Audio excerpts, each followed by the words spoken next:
hard-fought game today. Appreciative of the efforts. It's tough, the end result of it all, as it always is. All right, it is technically a victory Monday, but it surely does not feel like that. The Steelers did what they needed to do against the Bengals, beating them yesterday at Heinz Field, but the Ravens beat the Browns, so here we are. No playoffs, no postseason for the Steelers for the 2018 season.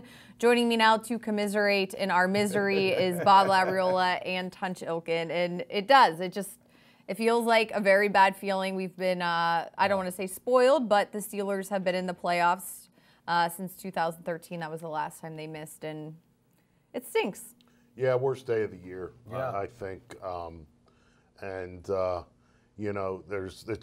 It's one of those things where there's so many different things I believe you can point to, little things that if this happened or if that didn't happen, then what would have been the outcome. But I mean, that's kind of the way it works. I mean, the loser in the poker game always says, "Shut up and deal," and kind of that's where the Steelers are at this point. It's tough. It's not a good feeling, and I'm not even a player or a coach, so I can just imagine how bad it is for them. This is something. Really, when you look back on it, it's been going on for about 8 months. 8 months, and it's over like that. That's always been, the tough thing for me is when this kind of thing happens, even when it happens in the playoffs, because this is one of the things that I do, and people wonder sometimes why I'm so miserable all the time. This is probably one reason why. I start thinking about all the things you have to get through again before you have an opportunity to really make up for the situation we find ourselves in today. The combine, the pre-draft stuff, the draft, all the mini camps and OTAs, and then going back to Latrobe and living in the dorm and preseason games and all of that stuff that's standing between where we are today and where we would like to be in 2019. And it's, it seems just like a very, very long journey. The worst thing to happen to a player is to miss the playoffs, and it leaves you with this aching feeling in your gut that you're mad, you're depressed, you're angry, and you want to do something about it. What's good about this is these guys are going into the offseason with that feeling that I never want that to happen again. So one of the good things is there is a hunger that brings you into the off season that you don't ever want to experience that again. And so hopefully there'll be a focus, a intensity about this off season to get ready for next year, and to say, and remember, people want to know, is the window closing? Well, yeah, Ben's 37. So yeah, there is an element of that. So he's going to be fired up. The team is going to be fired up. All those guys are talking about, we did this to ourselves, and that's true. They did do this to themselves. And we can talk about the points in the season that put them in this situation. But one of the things is when you know that it's self-inflicted, you're angry. And when you're angry, you want to do something about it. And when you do something about it, it is the training in the offseason, and it is the focus that catapults you into next year. So, and that doesn't happen when you lose a playoff game. It happens when you don't get into the playoffs. Well, to go back to Lab's point about ripping off that Band-Aid, just organically how everybody was standing on the field yesterday. Our game ended, the Steelers won. They put up, it was basically the 2-minute warning of the Browns and the Ravens game, and everyone is watching, fans, staff, right, coaches, players, to wait to see if Baker Mayfield and company could do it. And then, you start getting some hope. Right. And then you're just brought back down to earth, and that's it. And you head back in, and you know what, Missy? That was the first time I did color analysis on the radio of a game that I was watching on TV, and it was almost surreal. It was just it was really fun, actually, and because we had hope until the 3 straight incompletes and the pick by C.J. Mosley. And I'm looking at Baker Mayfield, and I go, I guess you're not feeling that dangerous anymore.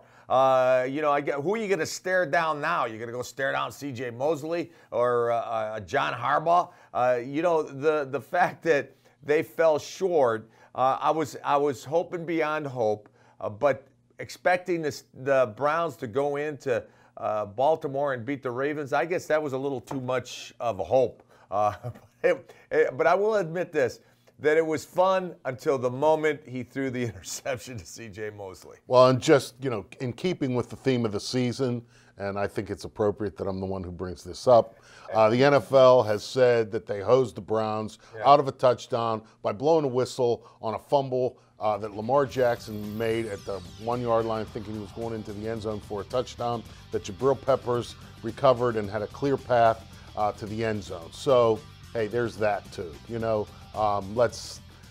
Let's just remember, a lot of the things, 95% of the things, the reasons that the Steelers aren't in the playoffs were their own fault. But the zebra shirt chipped in this year.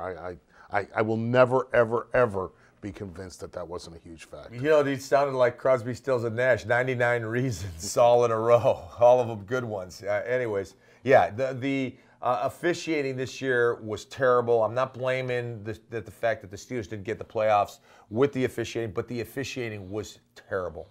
And part of the reason, and I've always said this, that the NFL is like Big Brother watching over the shoulder of the officials, and so they're calling things that they think the NFL wants them to call. So logic, common sense has gone out the window, and they're trying to call a game based on what they hear from their bosses. Now, not only did I say that, but Gene Sarator said that when he was talking to Cowher on one of the pregame shows on Sunday afternoon, on yesterday afternoon. He said the same thing.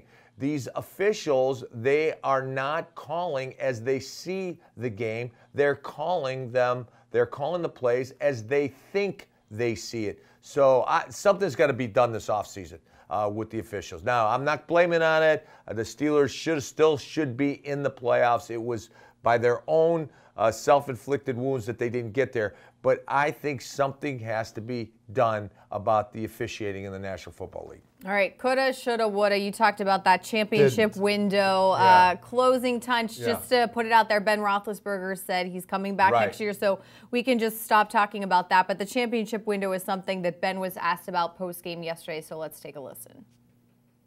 No, because I think we've got a really good group. I mean, the linemen, as long as they come back, they're the core. They're the strength of this team. And if they come back, I'll be back, and I feel good. And we've got guys that just got better. We've gotten young guys that just keep getting better, and guys like Juju and I think James Conner, guys are just going to keep getting better. So I don't think our window's closed. All right, but you disagree, Labs? What do you think? I agree with Ben. I mean, 37 years old is old, but not so much now for a contemporary NFL quarterback with the rules of what they are. There's a lot of protections that are put into it. I think Mike Tomlin does a nice job of, not burning Ben out in training camp and preseason games and a lot of this stuff that really doesn't matter that much to a player of his ability and experience. And Ben said it right there. When you have an offensive line like the Steelers have put in front of him, in what they've invested both in terms of draft picks and salary to keep those guys, I think that, yes, he is getting older. Yes, he is not what he was 5 years ago, but I definitely think he is still, as the scouts say, good enough to win with. The guy threw for 5,000 yards, joined a very exclusive club of all-time NFL quarterbacks. So, the window's closing on all of us. Father Time is undefeated, and it's not just in athletics. It's in life in general. And so, we're all day to day. I don't put a lot of stock in that particular argument. Yeah, one of the things though that I think is encouraging is that Ben sees that window possibly closing, and so he's gonna be very, very serious this offseason, his training, and coming into next year. There's also a joy about him working with these young guys. I mean, he loves to work with the guys. He loves his offensive line. He loves playing football. And so so the way that he's been working with James Washington and James Conner and Jalen Samuels and obviously Juju, I mean, he is, he loves playing with these guys. And and one of the things that I've always said about this game is what's great about playing in the National Football League, what was great about my experience in the Pittsburgh Steelers are the relationships. And when you hear Ben talk, you hear that echo. It's about the relationships. You know, he said yesterday, I'm not coming back unless 53 is coming back. Well, 53 is coming back. He's only 29. The guys that he values as friends, that offensive line, Marquise Pouncey, the young receivers that he's, pouring into, I have a good feeling about this next year. And I think that I like what I hear coming out of Ben. There's an excitement and there's a disappointment with what happened this year, and that's understandable. And now you got to do something about it, and that starts with the offseason. All right, and it is officially the off-season. My thanks to Labs and Tunch for joining me today. A lot more to talk about as we continue throughout the off-season, our least favorite time of the year, but it is what it is. Thanks so much for joining us here today inside the UPMC Rooney Sports Complex. Have a happy and healthy New Year. We'll see you guys next time.